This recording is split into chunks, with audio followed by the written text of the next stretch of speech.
Hi guys, and welcome back to another video. So I've got 10 plyometric exercises for you today to improve your explosive speed. And the best thing about these exercises, you don't need any equipment or much room whatsoever, so you can do these at home, at an open pitch, wherever you like, and you can still improve your running speed, your change of direction, your jumping power, all of those movements in a match that require explosive power. So we've got 10 in total. Let's get into the first exercise.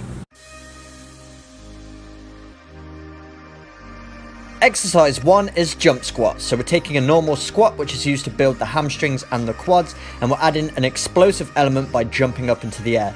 And as you can see, I'm cushioning my landing by bending the knees, and I'm putting my hands on my shoulders just to take away the momentum of my arms, which would usually use when jumping. Taking away this momentum puts even more stress on the legs, so you're building even more explosiveness, and also forces you to engage the core.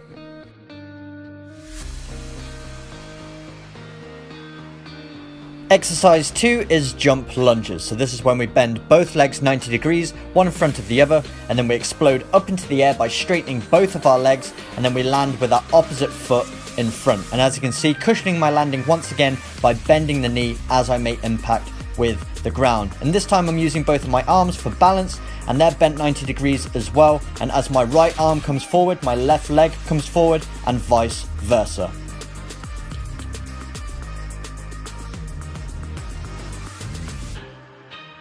Exercise 3 is lateral bounds. So this time we're working one leg at a time, bounding from side to side. So all our weight is going on a single leg. So really having to engage those hamstrings, quads and calves. And then our core has to be engaged as well to balance. And we're using those arms as well. So this exercise is really going to improve your change of direction, making you more explosive off the mark because you're loading one leg. So when you change directions, all the weight goes on one side. So we're replicating that in this exercise. So if you do this often, you're going to see yourself change the direction a lot quicker.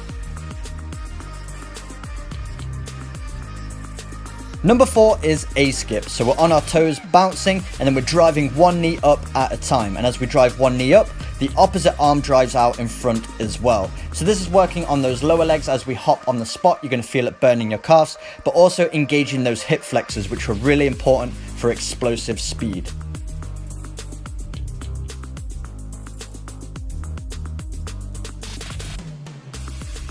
Exercise 5 is reverse lunge knee drive. So we're performing a reverse lunge, so our foot goes behind us, bending both knees 90 degrees.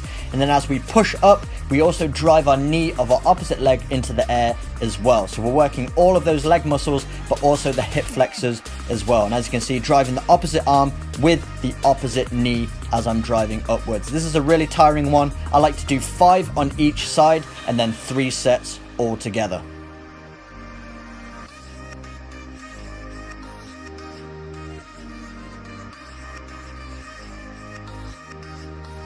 Exercise 6 is tuck jumps. This time we're using our arms as momentum, and then we're lifting both hip flexors. So really getting a lot of hip flexor work here, and we're bringing both knees up 90 degrees parallel with our hips. So nice jumps, and as you can see, I crouch forward, so having to engage that core as well. A great exercise for building jumping power and overall explosiveness.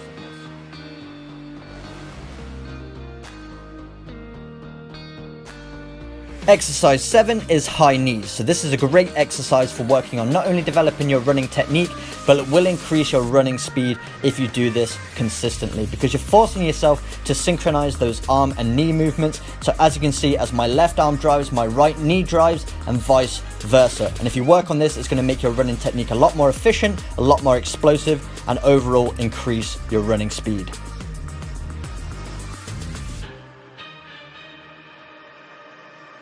Exercise 8 is heel flicks. So we're bringing up those heels behind us towards ourselves, which really isolates the hamstring muscles. To perform that leg flexion, you're really engaging the fast twitch fibers in your hamstrings, which are going to make you overall more explosive when you're running. And once again, remaining on those toes, getting in a rhythm, and trying to coordinate those arm movements with our leg flexion as well.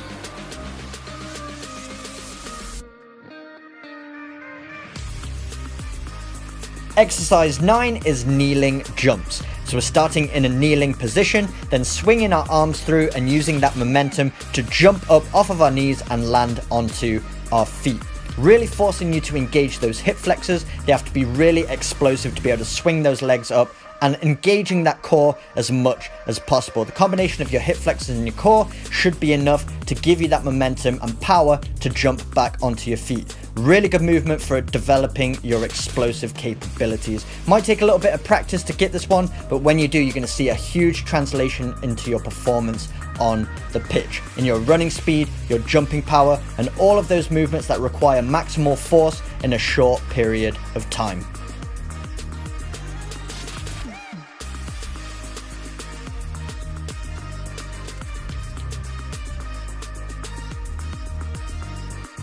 Number 10 is calf jumps. So this looks a little bit similar to the jump squats we performed in exercise number 1, but as you can see, we're not bending the knees anywhere near as much. So we're really trying to load the lower legs instead of the quadriceps and the hamstrings. So really working those calf muscles, trying to be explosive, pointing those toes as I jump up in the air. We're using a slight bend just to absorb the impact and give you a little bit of momentum, but all the load is really going on those calf muscles. So if we can make those more explosive, it's going to improve your running speed, but also your jumping capabilities as well.